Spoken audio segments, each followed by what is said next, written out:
How do those beliefs reflect your stance toward teaching and play out in your classroom? How do these beliefs inform and propel your actions? It is in those moments when we look critically at our practices and challenge our assumptions that we make the leap from informational learning focused on learning about something to transformational learning, the learning that allows us to challenge the status quo and embrace the complexity of the enterprise of teaching and learning. For decades, policymakers, innovators, and administrators have often located professional learning in a set of practices. These folks often assume that if one changes teaching practices, revamps the curriculum, trains teachers in new instructional methods, then schools have been transformed. However, decades of failed efforts and unsustainable reforms have shown that this isn't the case. True transformation resides not at the surface level, the what of teaching, or even at the implementation of the how. No, true transformation resides in plumbing the depths of the why of our teaching. What are we teaching for? What do we believe and hold true about teaching and learning? In his writings and popular TED Talk, How Great Leaders Inspire Action, Simon Sinek explains the relationship between the what, the how, and the why through a diagram he calls the Golden Circle.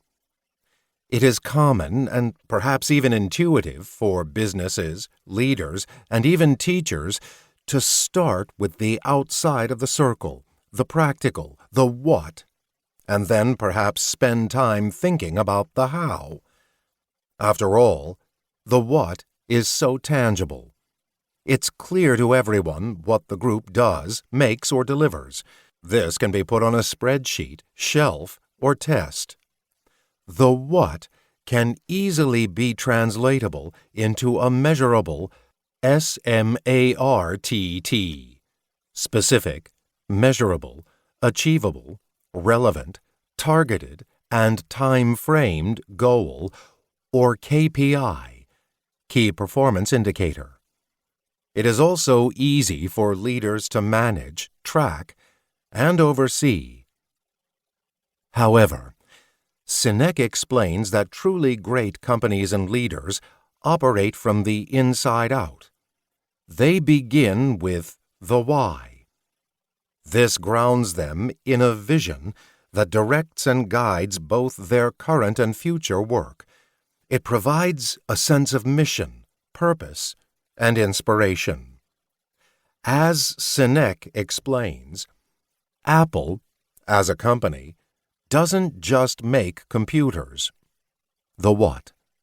They believe in challenging the status quo, in thinking differently by making beautifully designed products that are simple to use. The why? It is not the what that drives their success, extreme customer loyalty, and long lines outside their stores when new products are introduced, but the why. By focusing on the why, I am not just transporting a popular idea from the business world to schools. There has been a long line of research on the importance of teachers' beliefs, values, and sense of purpose. Alan Schoenfeld, professor at UC Berkeley and past president of the American Educational Research Association, conducted a multi-year line of research focused on the beliefs of teachers as central to understanding what does and does not happen in the classroom. His research focused on developing cognitive models that explain and predict teacher behavior. When all is going as intended in the classroom, teachers rely on their plans or experience to deliver a lesson. But things rarely go to plan. Students ask questions, make unexpected observations, get confused, have